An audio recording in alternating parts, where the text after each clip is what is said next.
Hi, I'm Kim Fulcher. I'm a life coach, and this is GrooveTV, the place to get your groove back. Today we're going to talk about disappointment. Whether you wanted something really badly that you didn't get, or you finally had something you've wanted for a very long time and then you lost it, the feeling of disappointment can stop you in your tracks. Well, I want to get you moving again, and so I'm going to give you 3 steps today that you can use to deal with your disappointment already. Step number 1, I want you to have a pity party. I want you to take a time out, and I want you to feel all those bad feelings you're avoiding. Disappointment comes with anger, frustration, despair, hopelessness, sadness, madness. It's so important that you take the energy of the emotions you're feeling around being disappointed and that you allow yourself to let them move through and out of you. We don't want to be stuffing those in your heart, which is what so many women do. So make a little ritual of this. And my personal pity party, I will turn on some soft music, I will light some incense, I will get my journal, and then I will just pour my heart out on the page. And if you'd rather not journal, you can pour your heart out to a great trustworthy girlfriend as well, or boyfriend, as the case may be. Once you get all of that out of your heart, then we want to release it. And so what I do is I take my paper over to my fireplace and I torch that sucker and say goodbye to the sadness that's associated with being disappointed. Then I get myself some Ben & Jerry's and I go hang out with my friend Netflix for an indecent amount of time.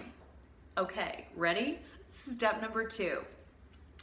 Once you've pitied all over yourself, what you really want to do is get down to the essence of what it is that's disappointed you. So imagine an onion. Normally in life, that thing we say we want, let's say it's a promotion, is not really what we want deep down inside. What we really want deep down inside is what we think the promotion is going to get us. And so the really important thing for you to do here is get down to the bottom of what it is you think you're missing out on because you didn't get what you wanted. Now, we do that by playing a really simple game. It's called What Is It? So let's start. Surface layer of the onion. What is it you thought you were going to get from that promotion? And let's say your answer is money. Cool. Now we take your answer and we ask the question again. We're peeling that onion. What is it you think money was going to give for you? And you might say, well, money was going to let me buy a house. Cool. Buying a house is your answer. Now we take that and we ask the question again. What is it buying a house would have provided you with? Well, it would have provided me safety for my family. Cool, there's your essence. What you really are after is not a promotion, it's safety for your family. So for whatever disappointment you're facing, take this 3 or 4 or 5 layers of the onion through using the what is it game, and you'll find that what you want, that essence, is actually achievable in a lot of other ways. In other words, once you know the essence, you can still have what you want. It's just gonna maybe look differently than you thought it would. So play the what is it game with yourself and get down to your essence. Okay, step number 3. I want you to assess redirection. Sometimes we don't want enough for ourselves in life. And I believe there is a creative power beyond us, and you can call that power God or spirit or source or whatever term makes you comfortable. I have so much respect for your religious beliefs. This creative force wants only what is good for you. And so if you start to get off track, well, it will redirect you. And sometimes that redirection feels disappointing. I'll illustrate this with a little story from my bathtub.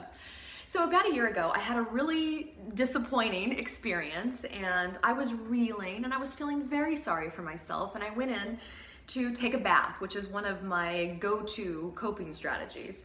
And there was this little lizard in my bathtub, and I am a fan of creatures, furry and reptilian.